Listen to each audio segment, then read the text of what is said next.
sahabat-sahabat Rasulullah SAW mereka berdagang sampai ke lautan orang-orang Romawi. Walaupun kepada orang kafir. Bukan aib. Ya. Mulai dari sesuatu yang kecil dulu. Kemudian baru Anda ya, berkembang. Tidak masalah. Jangan langsung meng-hire sesuatu yang besar. Coba saya dari sesuatu yang ringan. Ya. Nanti insya Allah Allah SWT akan berkahi itu. Dulu saya sebelum Allah amanahkan toko untuk bisa dagang madu, kacang-kacangan dan segala macam. Toko souvenir Timur Tengah. Dan juga restoran. Saya masih membawa di pengajian madu. Saya tidak merasa malu, gengsi. Saya punya madu, saya tawarin kepada jemaah kalau ada yang mau beli, karena saya dagang. Dan Alhamdulillah berjalan. Walaupun orang pesan 1 kilo, setengah kilo, berjalan. Alhamdulillah. Sampainya pelan-pelan Allah berikan amanah, ada toko yang bisa kami ya, gunakan, lalu dagang. Alhamdulillah terus-menerus berkembang, sampai akhirnya Allah mudahkan, kita bisa menjadi sumber atau mendapatkan sumber rezeki dari situ. Jadi mulai saja.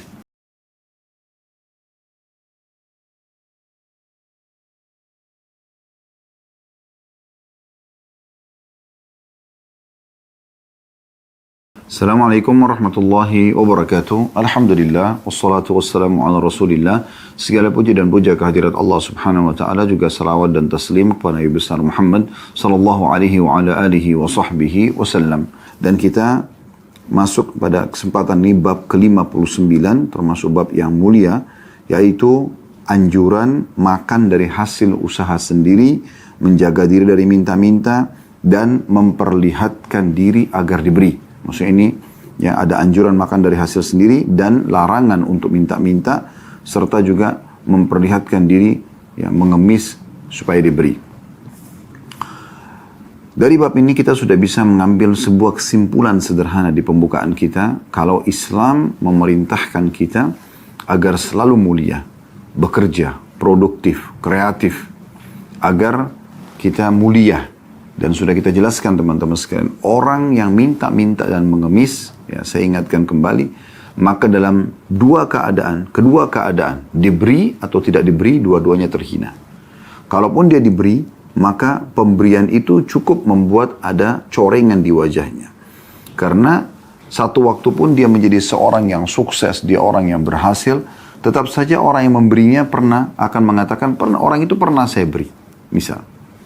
Oleh karena itu jangan pernah membuka pintu meminta-minta atau mengemis, kecuali memang dalam keadaan darurat sekali. Dalam arti kata memang Anda sangat membutuhkan, terdesak, kalau tidak minta maka akan mati kelaparan misalnya, ya, kondisi-kondisi tertentu yang sudah kita jelaskan pada pertemuan lalu, atau Anda terlilit utang yang Anda harus selesaikan, tidak bisa tidak, maka itu baru boleh ya Anda meminta. Tapi kalau tidak, maka hindari semuanya. Bekerja walaupun hasilnya sedikit, itu akan membuat Anda jauh lebih mulia di sisi Allah subhanahu wa ta'ala, dan juga di sisi ya, atau di mata manusia. Makanya Nabi SAW pernah mengatakan, uzhud fid dunya yuhibbukallah, kepada seorang sahabat ya, uzhud fid dunya yuhibbukallah, wazhud ma fi aidin nas yuhibbukan nas. Artinya, zuhudlah kamu di dunia. Artinya bukan dunia menjadi target utamamu, maka Allah akan mencintaimu. Dan zuhudlah terhadap apa yang di tangan manusia. Jangan minta-minta. Maka aku akan dicintai oleh manusia itu sendiri. Jadi harus kita memahami poin ini. Ya. Kita akan masuk membacakan teman-teman sekalian dalil-dalil yang ditulis oleh Imam Nawawi rahimahullah. Bermula dari firman Allah subhanahu wa ta'ala. Ya, ayat dalam surah Al-Jum'ah. Ayat 10, ayat yang masyhur. Anjuran yang sangat jelas agar setiap muslim bergerak, berkreatif, ya, menggali potensi dalam dirinya untuk memiliki pendapatan sehingga dia mulia. A'udzu billahi minasyaitonir rajim, surah Al-Jum'ah ayat 10, fa idza qudiyatis shalatu fantashiru fil ardi wabtaghu min fadlillah. Apabila salat telah dilaksanakan, maka bertebaranlah kalian di muka bumi. Untuk apa? Allah mengatakan, dan carilah karunia Allah. Disuruh bekerja. Ya. Walaupun ini disebutkan dalam surah Al-Jum'ah tentang selepas sholat Jumat, tapi bisa bermakna juga bahwasanya setiap muslim secara umum dianjurkan selepas mengerjakan kewajiban yang Allah bebankan, yaitu sholat wajib, mereka menyebar dan mencari rezeki. Berhenti kerja hanya untuk sholat, kemudian dia bekerja lagi. Ya, ini biasanya umum kita kerjakan begitu ya. Kita mulai aktivitas dari pagi dan azan duhur kita berhenti dulu, sholat, kemudian kita aktivitas lagi. Setelah itu kita kembali beraktivitas, azan asar kita berhenti lagi. Kembali beraktivitas sampai menjelang maghrib, umumnya orang sudah berhenti bekerja, gitu kan. Maka seperti itu kurang lebih cara mengaturnya, ya. Dan dari ayat ini kita juga bisa melihat bagaimana Allah Subhanahu wa taala ya, menghubungkan antara sholat dengan mencari rezeki. Maknanya, jangan pernah lepaskan dirimu pada saat mencari rezeki dari menjalin hubungan yang baik dengan Sang Pencipta Allah Subhanahu wa taala. Karena Dia menciptakanmu, Dia menciptakan rezeki itu dan Dia juga yang bisa memberi dan menambahkannya. Ya, sebagaimana juga kalau ada musibah yang menimpa kita, maka Dia menciptakan kita, Allah Subhanahu wa taala. Dia juga yang akan, Dia menciptakan musibah itu dan hanya Dia yang bisa memberikan solusi dari permasalahan kita. Kapan seseorang menggantungkan nasibnya kepada Sang Pencipta Allah, manja dengan Tuhannya Allah, Allah pun akan menjaganya. Allah Subhanahu wa taala akan melihat orang ini memang mengharap kepadanya dan Allah ingin kita berharap padanya. Sampai dalam sebuah riwayat kata Nabi sallallahu alaihi wasallam, Allah berfirman kepada seorang hamba yang berbuat dosa kemudian dia istighfar, ya. Lalu Allah mengatakan, hamba ini mengetahui dia punya Tuhan yang memaafkan, maka dia memohon ampun, maka aku sudah maafkan. Kemudian dia berbuat lagi, lalu dia beristighfar, Allah mengatakan lagi yang sama. Begitu terus, ya.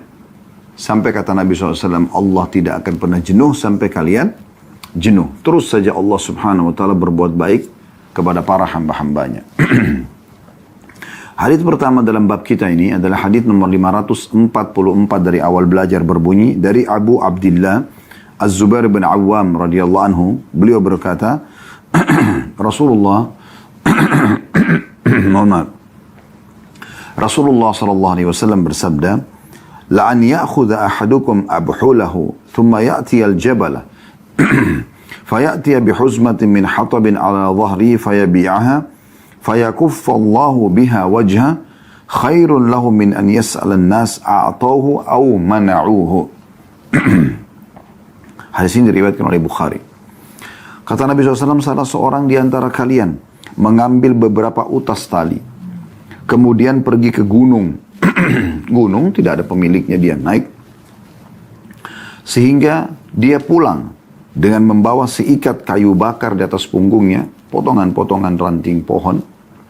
Lalu dia menjualnya di pasar, sehingga dengan begitu Allah menjaga wajahnya, maksudnya kemuliaannya. Niscaya hal itu lebih baik baginya daripada dia meminta-minta kepada manusia, apakah mereka memberinya atau menolaknya. Apakah mereka memberinya atau menolaknya. Riwayat ini menjelaskan kepada kita dengan sangat gamblang bagaimana ya, seseorang muslim dimotivasi dalam Islam dan dimotivasi oleh baginda Nabi SAW agar dia bekerja, dia produktif. Sampai-sampai Nabi SAW memberikan contoh sesuatu yang berat sebenarnya. Pergi ke gunung yang tinggi. Tidak ada pemiliknya kecuali Allah Subhanahu wa taala, gunung-gunung ini. Dia mengambil ranting-ranting yang tidak ada nilainya. Ya, ranting-ranting yang sudah kering, biasanya dipakai untuk kayu bakar, dikumpulin sama dia, kemudian dia pikul di pundaknya, lalu kemudian dia jual di pasar, lalu dia hidup mulia dari hasilnya, dia jaga kehormatan wajahnya, supaya dia mulia di mata orang, maka jauh lebih baik daripada dia mengemis.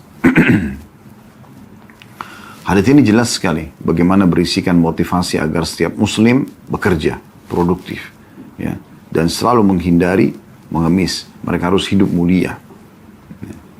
Dari hadits ini kita ambil pelajaran yang pertama, bagaimana Islam memotivasi agar penganutnya produktif dan kreatif. Yang kedua, bagaimana seseorang coba bekerja, walaupun itu pekerjaan dianggap remeh oleh banyak orang, sederhana mungkin, yang penting halal, dia bekerja. Dia tidak usah peduli dengan perkataan orang. Tidak ada kata-kata malu. Nabi Muhammad SAW itu dari umur 8 tahun setelah kakeknya Abdul Muttalib meninggal, dinaungi oleh pamannya Abu Talib, dan Abu Talib dalam kondisi miskin dan memiliki banyak anak. Maka Nabi SAW bekerja tanpa punya rasa malu. Ya, maksudnya di sini tidak gengsi, bukan malu negatif ya. Jadi Tidak ada rasa gengsi untuk menjadi pengembala kambing. Mengembalakan kambing-kambing penduduk Mekah, kemudian beliau menerima upah. Dan itu beliau kerjakan dari umur 8 tahun teman-teman sekalian sampai 21 tahun. Artinya 13 tahun Nabi SAW bekerja mengembala kambing. Yang pada saat itu dianggap pekerjaan yang mungkin dikerjakan oleh orang yang susah hidupnya. Walaupun di situ ada hikmah yang sangat besar. Karena kata Nabi SAW tidak ada seorang Nabi pun kecuali pasti mengembala kambing. Karena mengembala kambing ini ada pelajaran yang luar biasa. Dia pergi ke alam yang terbuka, membawa domba-dombanya. Kemudian dia bertafakur melihat penciptaan langit dan bumi. Dia belajar bersabar karena kambing itu kalau makan lama gitu kan. Makan rumput, bahkan sampai berjam-jam. Dan juga bagaimana kambing itu hewan yang tidak mudah emosional. Ya. Banyak hal yang dia bisa ambil pelajaran. Maka semua nabi-nabi, kata Nabi Muhammad SAW, pasti mengembala kambing. Setelah itu 13 tahun jadi pengembala kambing dan hidup dari hasilnya. Tidak mengemis pada orang. Barulah beliau pindah ke tahap selanjutnya. Mulai dari umur 21 tahun sampai masa kenabian. 40 tahun, jadi 19 tahun beliau berdagang. Beliau berdagang sallallahu alaihi wasallam dan beliau coba menekuni bidangnya sehingga akhirnya beliau menjadi seorang pedagang yang sangat sukses di Mekah. Bahkan pada saat itu dalam buku-buku sejarah dikatakan belum pernah ada orang punya ide dari pedagang-pedagang Mekah seperti ide baginda Nabi SAW.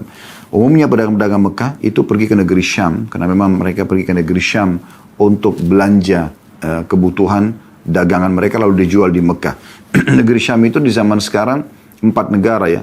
Syria, Lebanon, Jordania, dan Palestina. Tempat itu namanya negeri Syam. Di utara Jazirah Arab, di bagian atas, lebih dekat ke Turki sana, ya, Eropa, negeri Syam. Maka umumnya pedagang-pedagang membawa harta mereka, emas, perak misalnya yang dipakai sebagai nilai jual pada saat itu. Mereka bawa harta itu ke negeri Syam, beli barang dagangannya dibawa ke Mekah. Tapi Nabi SAW tidak seperti itu.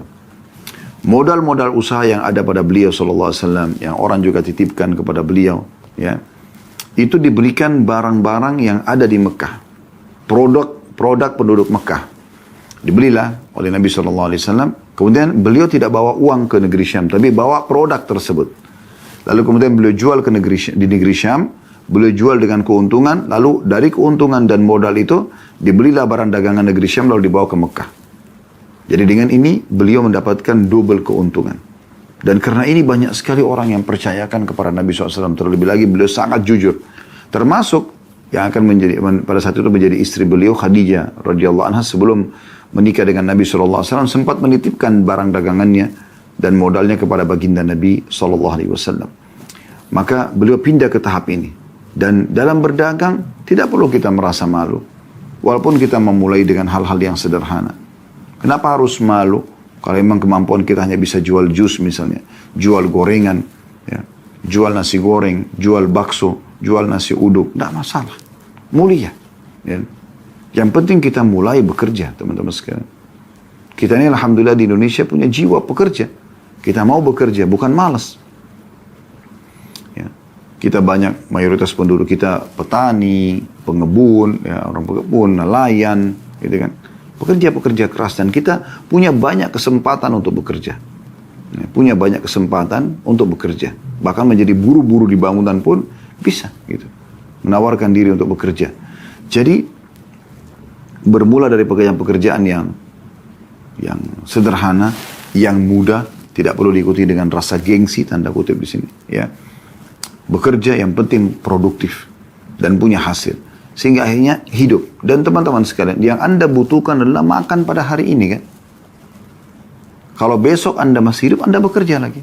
Kan begitu rasionalnya. Tapi kalau Anda meninggal besok, Anda sudah tidak punya kewajiban. Mayit tidak butuh makan lagi dan minum. Oleh karena itu, syukuri dan nikmati. Anda boleh produktif. Anda terus memikirkan bagaimana mengembangkan sambil berdoa kepada Allah Subhanahu wa taala, supaya Allah Subhanahu wa taala bukakan pintu-pintu rezeki. Itu bisa Anda lakukan. Dan insya Allah dengan upaya ini Allah Subhanahu wa taala akan bukakan banyak pintu-pintu kepada Anda atau untuk Anda. Ini pelajaran yang kedua. Pelajaran yang ketiga, larangan dalam hadis untuk mengemis.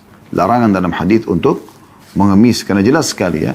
Kata Nabi SAW dalam potongan hadisnya, khairun lahu min an yas'alan nas a'tauhu au mana'uhu. Bekerja itu, tadi mengumpulkan ranting-ranting kayu bakar, atau ranting-ranting yang bisa jadi kayu bakar, atau jadi alat bakar ya, dijual di pasar, itu jauh lebih mulia yang dia jual daripada dia mengemis. Hadis selanjutnya, nomor 545 dari awal belajar, berbunyi dari Abu Hurairah radhiyallahu anhu. Beliau berkata, Rasulullah SAW bersabda, la'an yahtatiba ahadukum huzmatan ala dhahri khairun lahu min an yas'ala ahadan fayu'tiyahu aw yamna'ahu. Salah seorang dari kalian mencari seikat kayu bakar dan membawanya di atas punggungnya. Hal itu lebih baik baginya daripada dia meminta-minta kepada seseorang, baik dia orang itu memberinya atau menolaknya. Hadis ini riwayat Bukhari Muslim. Jadi hadis ini semakna dengan hadis yang sebelumnya ya. Berputar di dua hal, perintah untuk produktif, bekerja dan kreatif, dan larangan untuk mengemis. Jadi ini penting sekali. Ya. Dan banyak sekali motivasi-motivasi dalam agama kita yang menganjurkan agar kita bekerja, ya. Kita misalnya melihat wasiat Nabi SAW untuk Sa'ad bin Abi Waqqas radhiyallahu anhu. Beliau mengatakan, innaka intadar warathataka agniya khairun laka an tadarahum 'alatan yatakaffafuna an-nas. Hadis riwayat Bukhari Muslim. Ketahuilah wahai Sa'ad, engkau meninggalkan keturunanmu dalam kondisi kaya raya, punya pendapatan, punya pekerjaan, ya. Anda sebagai orang tua, Anda bisa jadikan ini sebagai amal soleh, amal jariah buat Anda. Anda siapkan pendidikan yang tinggi buat anak-anak. Siapkan perusahaan, pekerjaan, sumber pendapatan yang nanti mereka, pada saat Anda meninggal, mereka bisa mengembangkan lebih jauh. Itu terus akan menjadi amal buat Anda. Apakah itu lembaga pendidikan, apakah itu jasa pariwisata tentu yang halal, ya. Apakah itu restoran, apakah itu ini dan segala macam, apa saja. Kata Nabi SAW kepada Sa'ad, sesungguhnya engkau meninggalkan keturunanmu dalam kondisi kaya dan punya pendapatan, jauh lebih baik daripada mereka mengemis pada orang-orang. Mengemis pada orang-orang. Juga Allah Subhanahu wa ta'ala memerintahkan kita agar produktif dalam banyak dalil. Selain dari surah Jum'ah yang diangkat oleh Imam Nawawi rahimahullah, Anda juga bisa melihat surah Al-A'raf. Surah nomor 7 ayat 32. A'udzu billahi minasyaitonir rajim. Qul man harrama zinatallahi allati akhraja li'ibadihi wat-tayyibati minar rizq. Qul hiya lilladhina amanu fil hayatid dunya khalisatan yaumal qiyamah. Kata Allah SWT, katakan hai Muhammad, siapa yang mengharamkan ya, perhiasan-perhiasan atau rezeki yang sudah Allah tentukan, keluarkan untuk hamba-hambanya, dan juga tayyibat minar rizq, rezeki-rezeki yang baik. Kita disuruh cari, kejar. Kita ingin makan enak, bekerja, bisa makan enak. Ingin pakai pakaian yang bagus, ingin punya rumah yang bagus, kendaraan yang bagus, silakan. Yang penting sumbernya halal, silakan. Tayyibat minar rizq. Allah SWT bolehkan itu. Lalu Allah mengatakan, katakanlah hai Muhammad, itu adalah untuk hamba-hambaku yang beriman di kehidupan dunia, dan nanti di akhirat khusus untuk mereka saja. Maksudnya dengan mereka masuk ke dalam surga. Ya. Silakan dibuka dalam surah Al-A'raf. Ya. Al-A'raf 31. Lalu kita masuk kembali membaca ayat 32-nya. A'udzu billahi minasyaitonir rajim. Ya bani Adam khudhu zinatakum 'inda kulli masjidin wa kulu washrabu wa la tusrifu innahu la yuhibbul musrifin. Hai anak Adam, pakailah pakaian yang indah, pakaian terbaikmu di setiap kali memasuki masjid. Ini firman Allah. Bukan Allah suruh pakai baju kumuh, baju kotor. Pakaian terbaik bagaimana? Ya pakaian yang bersih, pakaian yang baru, ya, pakaian yang rapi, kan begitu. Ini perintah Allah. Anda bisa lihat surah Al-Araf ayat 31. Dari sini juga kita ambil pelajaran bahwasanya Allah menyuruh kita selalu rapi, bersih, dan Allah itu suka kebersihan, kerapian. Secara fitrah, secara alami, Allah membuat teman-teman mata kita suka melihat penataan yang rapi. Semua orang suka. Taman yang rapi, penataan buku yang rapi, rumah yang rapi, misalnya mobil yang bersih dan rapi. Pasti orang suka. Umumnya semua. Dan secara fitrah kita nggak suka yang berantakan. Nah, itu alami. Allah SWT berikan. Dan Anda lihat surga. Bagaimana kalau Anda baca tentang ayat-ayat surga, ayat Al-Quran tentang surga, hadis-hadis Nabi SAW. Semuanya keindahan. Bidadarinya cantik, bidadaranya gagah, istananya dari emas dan perak, kebun-kebunnya tertata rapi, dipan-dipannya, dan segala macam hal. Allah buat hidung kita suka dengan yang wangi. Dan membuat kita tidak suka dengan bau yang busuk. Lidah kita suka dengan rasa yang enak. Tidak suka dengan rasa yang pahit misalnya. Telinga kita suka dengan intonasi suara yang merdu. Tidak suka dengan suara yang bising misalnya. Kan begitu. Nah ini semua secara fitrah. Dan di sini Allah SWT mengatakan juga. Dan ini peringatan. Jangan sampai Anda, saya kan tujuannya ke akhirat. Tidak apa-apa deh saya pakai baju apa adanya. Oh saya kan sholat di masjid atau musola dekat rumah. Ya Anda ada juga yang lihat. Pakai baju biasa saja. Enggak. Allah SWT mengatakan. Hai anak Adam. Orang-orang beriman dipanggil. Pakailah pakaianmu yang indah. Yang terbaik. Di setiap memasuki masjid. Makan dan minumlah. Allah tidak pernah larang. Tapi jangan berlebihan. Jangan yang haram. Jangan sampai berlebihan akhirnya buka puasa kayak sekarang Ramadan sampai kenyang nggak bisa lagi sholat, ngantuk. Sahur sampai sudah nggak bisa lagi sholat subuh di masjid. Ya. Jangan berlebihan. Sesungguhnya Allah tidak suka dengan orang yang berlebihan. Baru Allah jelaskan di ayat 32 tadi yang kita bacakan. Saya ulangi lagi. Saya berharap teman-teman buka ya aplikasi Al-Quran surah Al-A'raf ini. Allah mengatakan ayat 32-nya, Kul man harrama zinatallahi allati akhraja li'ibadihi wat-tayyibati minar rizq. Qul hiya lilladhina amanu fil hayatid dunya khalisatan yawmal qiyamah. Kadzalika nufassilu al-ayati liqaumin ya'lamun. Katakan hai Muhammad, siapakah yang mengharamkan perhiasan dari Allah yang telah dikeluarkannya untuk hamba-hambanya? Dan siapa pula yang mengharamkan rezeki yang baik-baik? Katakan, semua itu disediakan bagi orang-orang beriman dalam kehidupan dunia mereka. Silakan nikmati. Makan dan minum yang halal dan tayyib. Tayyib itu artinya berkualitas. Dan untuk mereka saja di hari kiamat, maksudnya di surga nanti, orang kafir tidak bisa lagi nikmati. Demikianlah kami menjelaskan ayat-ayat kami bagi orang yang mau mengetahui, maksudnya mempelajarinya.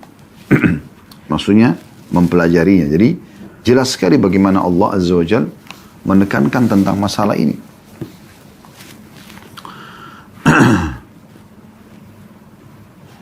Dan kita juga perlu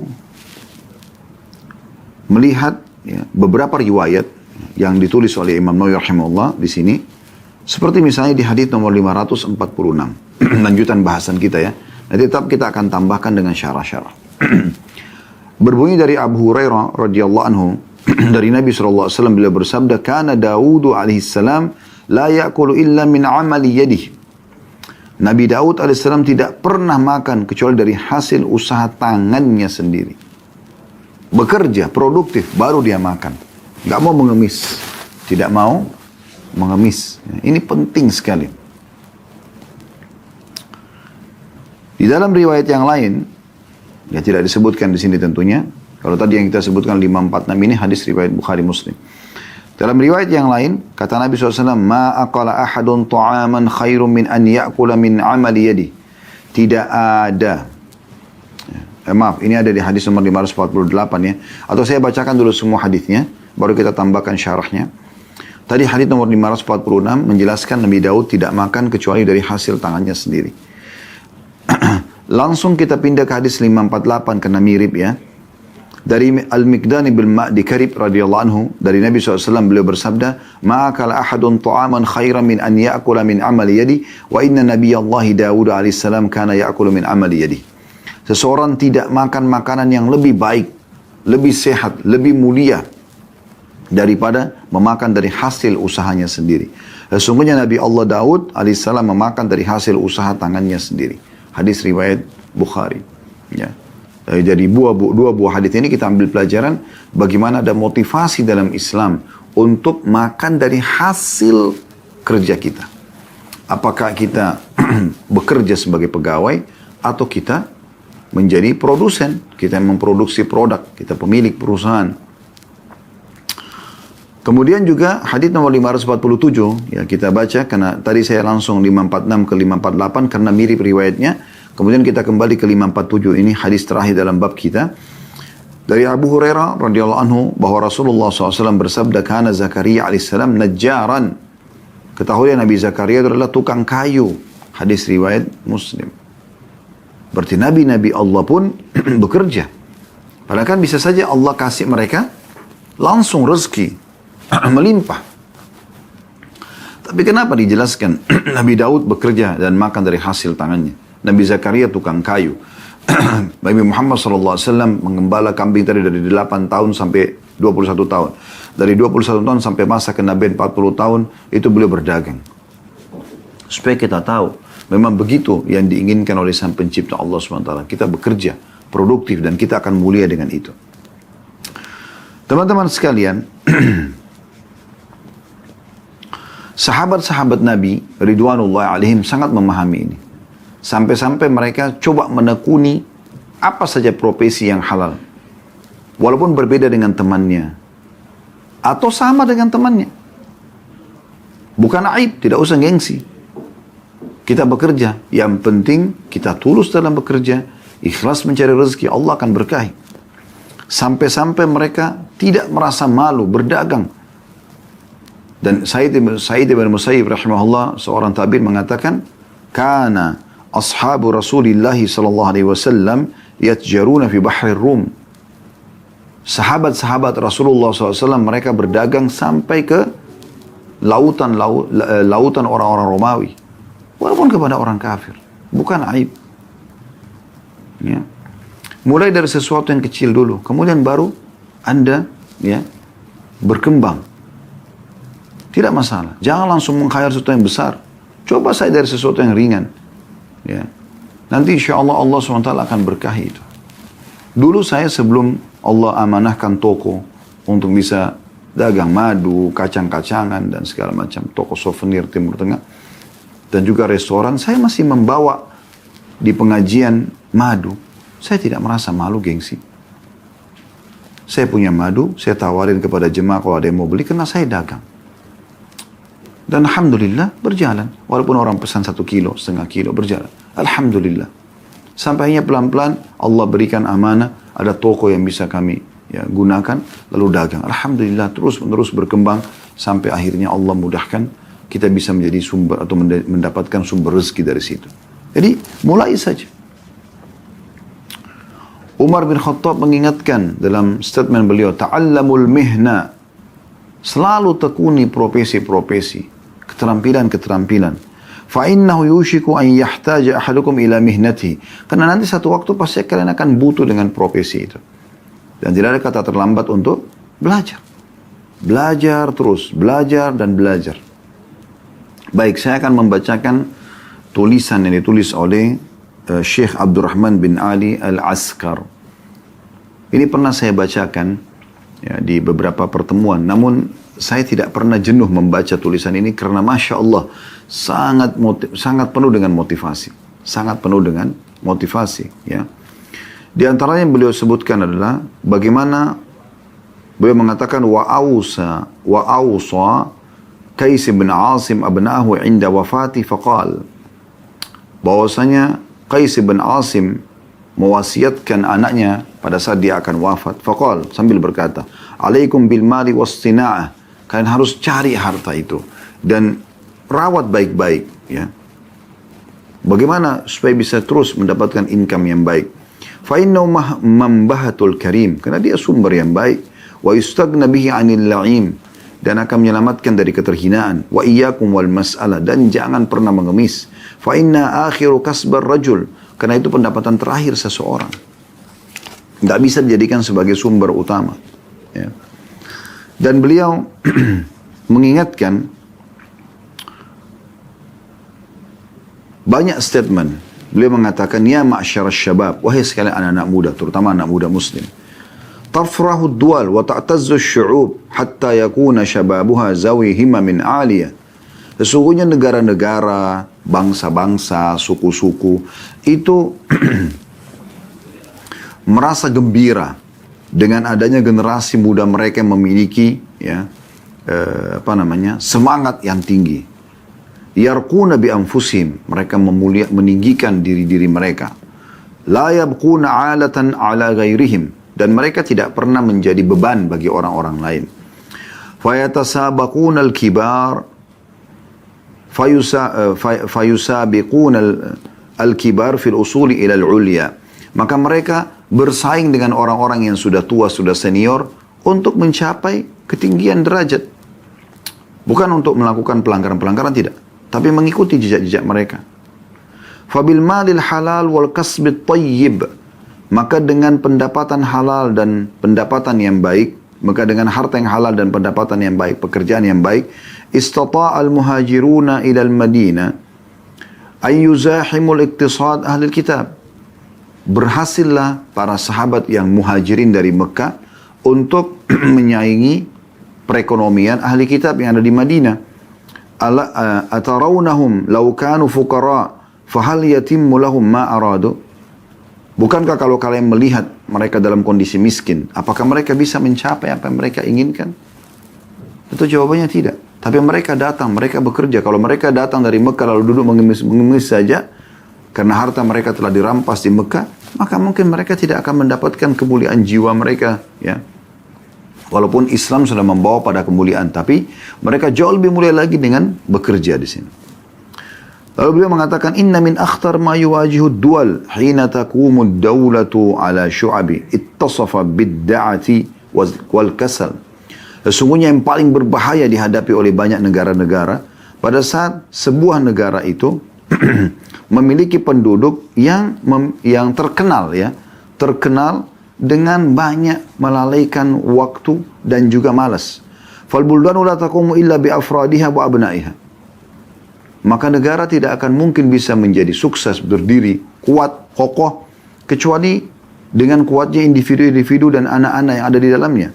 Fa kaifa tanhaddu biladu qad usiba ahluha bil ajzi wal batalah. Maka bagaimana bisa negara itu maju sementara penduduknya telah tertimpa rasa malas, ya, dan vakum, nganggur, awittikal ala ghairihim, atau bergantung pada selain mereka. Innal batalata syarrun khatir. Sesungguhnya pengangguran itu dan malas-malasan untuk produktif, untuk kerja, itu adalah sesuatu yang sangat berbahaya. Wada'un fattak, ya, penyakit yang mematikan. Asra' ma yufsidu tuma'ninatil hayat. Itulah yang paling cepat menghancurkan ketenangan hidup. Wa'ajal ma yunaqqisu al-aish. Dan dia yang paling cepat, ya, mengurangi kehidupan itu. Al-batalatu babun fit tasa'ul. Ya. Pengangguran itu akan membuka pintu-pintu mengemis. Wa tariqun ila sariqah, dan jalan untuk menuju ke pencurian. Wa madkhal ila al-ghushi wal khida'i wal makr. Dan dialah yang membuka pintu-pintu sogok menyogok, manipulasi, dan membuat makar-makar. Al-Islamu dinun izzatun wa karamatun wa rafa'atun wa sum'ah wa sumu'. Maaf, wa sumu'. Ya. Sesungguhnya Islam itu adalah agama yang mulia, agama yang penuh dengan kemuliaan, peninggian martabat. Ya. Yahutsu 'ala al-'amali salih, selalu motivasi untuk melakukan amal-amal saleh, wan nafi' dan bermanfaat, wa ya'muru bil quwwati wal isti'dad lil qurubati wan nawazil, dan selalu memerintahkan agar punya persiapan-persiapan dan kekuatan menghadapi, ya, semua cobaan-cobaan, rintangan-rintangan. Innal mal mata majtama'a ma'ad-din, sesungguhnya harta kalau sudah berkumpul dengan agama, kana ad-dinu qawiyyan wa zahira, agama itu pasti akan kuat dan nampak. Ta'tazzu bihi ad-duwalu kama ya'tazzu bihi ad-din, maka negara-negara akan berbangga dengannya sebagaimana agama juga akan berbangga dengannya.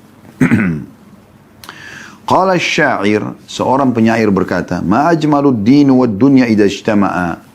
Sungguh sangat indah bila agama dan dunia bisa disatukan.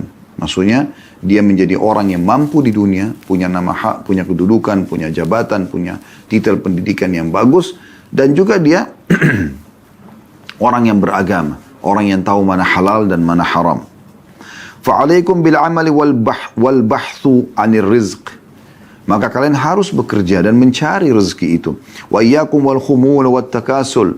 Hati-hati kalian dari malas, ya.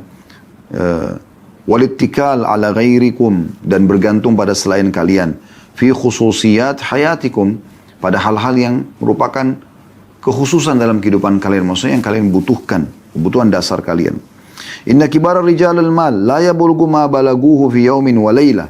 Sesungguhnya orang-orang yang telah bersukses menjadi miliarder, mereka tidak mendapatkan apa yang mereka inginkan dalam sehari semalam. Faqad kanu fi syababihim yabhathuna 'anil amal. Mereka pada saat masih muda mencari juga pekerjaan. Lakin kanat lahum himamun aliyah. Tapi mereka memiliki semangat yang tinggi. Awsalathum ila ma taraun, sehingga membawa mereka sampai pada apa yang kalian lihat. Inna syai'a yanfusu wa yagla fi qalbi sahibihi biqadri ta'ubbuhu fil usuli ilaihi. Sesungguhnya sesuatu itu akan menjadi mahal dan punya nilai di hati seseorang, tergantung dengan bagaimana upaya dia mencapainya. Jadi kalau dia dengan sangat mudah meraihnya, dia anggap remeh. Tapi kalau dengan susah payah, maka akan ada nilai. Walidzalika qalla an yufarrita fihi aw yatahawan fi amri. Oleh karena itu kalau dia berusaha dengan susah payah, dia tidak akan mungkin ya menyia-nyiakannya setelah dia memilikinya gitu, ya. Amma ma yahsul alaihi syakhs duna ina'in wa muqabadatin falan ya'rifa qimata. Kalau seseorang mendapatkannya tanpa ada upaya, malas-malasan saja cuma datang, saja cuma pemberian orang, maka tidak akan ada, dia tidak akan tahu nilainya. Dia tidak akan tahu nilainya. Hal yang sangat menarik yang merupakan bahasan beliau, ya. Lalu beliau mengangkat ya beberapa statement yang lain. Beliau mengatakan, warawa at-Tabarani bisanadin sahih, dan Tabarani meriwayatkan dengan sanad yang sahih, anna rajulan marra 'ala an-nabi sallallahu alaihi wasallam fara'a as-sahabatu min jaldihi wa nasyatihi fil amal. Ada seseorang yang sangat giat bekerja lewat di hadapan mereka. Faqalu, maka para sahabat berkata pada saat melihat orang ini sangat rajin, angkat barang, bekerja segala macam gitu. Faqalu ya Rasulullah, law kana hadha fi sabilillah. Mereka mengatakan, ya Rasulullah, andai saja pekerjaannya orang ini dan upaya dia seperti ini dihitung di jalan Allah, dapat pahala. Faqala Rasulullah sallallahu alaihi wasallam, maka Rasulullah SAW bersabda, in kana kharaja yas'a ala waladihi sigharan fahuwa fi sabilillah. Kalau orang ini keluar untuk mencari sumber makanan buat anak-anaknya yang kecil, maka dia dihitung di jalan Allah. Wa in kana kharaja yas'a ala abawaini syaikhaini kabiraini fahuwa fi sabilillah. Kalau dia keluar untuk membiayai kedua orang tuanya yang sudah sangat tua, maka dia juga di jalan Allah. Wa in kana kharaja yas'a ala nafsihi ya'iffuha fahuwa fi sabilillah. Kalau dia keluar juga untuk memenuhi kebutuhan dia pribadi saja, maka juga dia dihitung di jalan Allah. Wa in kana kharaja riya'an wa mufakharatan fahuwa fi sabilis syaitan. Tapi kalau dia keluar ya untuk riya, untuk berbangga-bangga, sombong-sombong, maka dia di jalan syaitan. Beliau mengatakan, yashku asy-syabab, banyak anak muda yang mengeluh, bistimrari min adami wujudi masdarul rizq. Banyak di antara anak muda mengeluh karena mereka belum punya sumber pekerjaan, ya. Yunfikuna bihi ala anfusihim, mereka bisa biayai diri mereka sendiri. Wa yuhsiruna ar-rizqul lahu wal husulu ala al-mali fi wadhifatin yajiduha fi ihda jihati ad-duwali aw muassasatiha. Dan mereka selalu mengurung rezeki itu hanya berada kalau mereka mendapatkan sebuah profesi pekerjaan di salah satu instansi pemerintah atau yayasan-yayasan. Wa hadha fahmun ghairu sahih. Dan ini pendapatan yang keliru. Farrizqu yajidul mar'u fi kulli amalin halal. Karena sesungguhnya rezeki itu dapat diraih oleh seseorang dari ya banyak pekerjaan atau banyak sumber-sumber yang lain. Farrizqu yajiduhul mar'u, sesungguhnya rezeki bisa didapatkan oleh seseorang fi kulli amalin halal, di setiap pekerjaan halal. Wal harisu may yas'a fi talabi rizqi bi nafsihi. Ya. Dan orang yang benar adalah orang yang coba mencari rezeki itu untuk diri dia sendiri dan dia kreatif. Wa afdalul mali ma kana fi min tariqin halal. Dan ketahuilah sumber yang paling baik adalah dari sumber yang halal. Faqad su'ila Rasulullah sallallahu alaihi wasallam ayyul kasbi afdal. Telah ditanya kepada Nabi SAW pendapatan apa yang paling baik. Qala amalur rajul biyadi wa kullu bay'in mabrur. Maka Nabi SAW mengatakan seseorang bekerja dari hasil tangannya sendiri atau dengan hasil tangannya sendiri dan semua transaksi ya yang menguntungkan. Hadis ini diriwayatkan oleh Ahmad. Dan Imam Ahmad berkata, yaqulu Imam Ahmad, al-istighna'u 'anil nasi bi talabil 'amali a'jabu ilaina min al-julusi wa intidharu fi aidi ma fi aidin nas. Seseorang itu coba mencari ya, dia berlepas diri untuk minta-minta pekerjaan dari orang, itu masih lebih baik bagi kami daripada orang yang duduk kemudian dia ya menunggu apa yang ada di tangan orang lain.